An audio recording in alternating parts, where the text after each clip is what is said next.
दोस्तों, ये बात है लगभग 1997 के आसपास की। एक बार जो ओम प्रकाश चौटाला जी थे, वो आए थे कलोई में।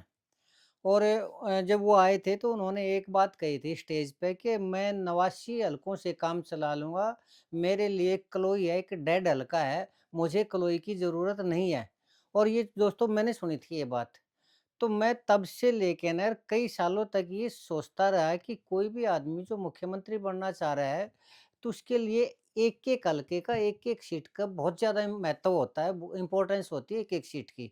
और जो ओम प्रकाश चौटाला जी ने ये बात कैसे कही कि कलोई हलका मेरे लिए एक डेड हलका है, मुझे कलोई हलके की ज़रूरत नहीं है, मैं बाकी के 89 हलकों से अपना काम चला लूँगा। ख़ैर दोस्तों, मैं सोचता रहा ये बात मेरी समझ में आई ही नहीं कि जो ओम प्रकाश चौटाला जी ने ये बात कही तो कही क्यों? ख़ैर 2000 में दोस्तों मैं आ गया पत्रकारिता की लाइन में। तो पत्रकारिता की लाइन में आया तो मैं नेताओं के इंटरव्यू लेने लग गया और जो छोटे पॉलिटिशियन थे उनके इंटरव्यू लेने लग गया और मतलब एक तरह से राजनीति को समझने लग गया। तब मेरी समझ में भी आया और मेरे को बताया भी गया, किसी नेता ने बताया कि एक्चुअली में जो ओम प्रकाश चौटाला जी की एक चाल थी और उन्होंने एक प्लानिंग के तहत कहा था और वो प्लानिंग ये थी कि जो ओम प्रकाश चौटाला जी वो राजनीतिक रूप से जो भजनलाल जी से खौफ खाते थे। राजनीतिक रूप से, शारीरिक रूप से या ताकत के रूप में नहीं।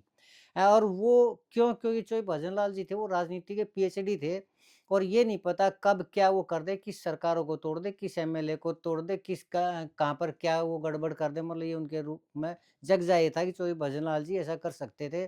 और तब तक वो 3 बार मुख्यमंत्री बन चुके थे, जो ये भजनलाल जी, तो उसमें से 2 बार तो जो ये देवीलाल जी को पटकनी दे के बने थे। तो दोनों ही मतलब जो ये देवीलाल जी भी और जो ये ओम प्रकाश चौटाला जी भी राजनीतिक रूप से उनको ये लग रहा था कि जो ये भजनलाल जी है वो राजनीतिक रूप से खतरनाक आदमी है और क्या पता किस टाइम हमारी सरकार को गिरा दें।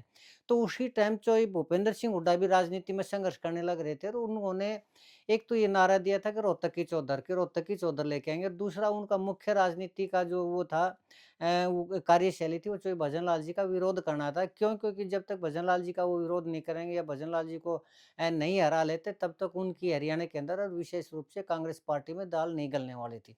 ये बात जो ओम प्रकाश चौटाला जी जानते थे, तो उन्होंने ये सोचा कि जो भजनलाल जी को कांग्रेस के अंदर ही चैलेंज देने लग रहे हैं, यानी उनसे टकराने लग रहे हैं भूपेंद्र सिंह हुड्डा जी।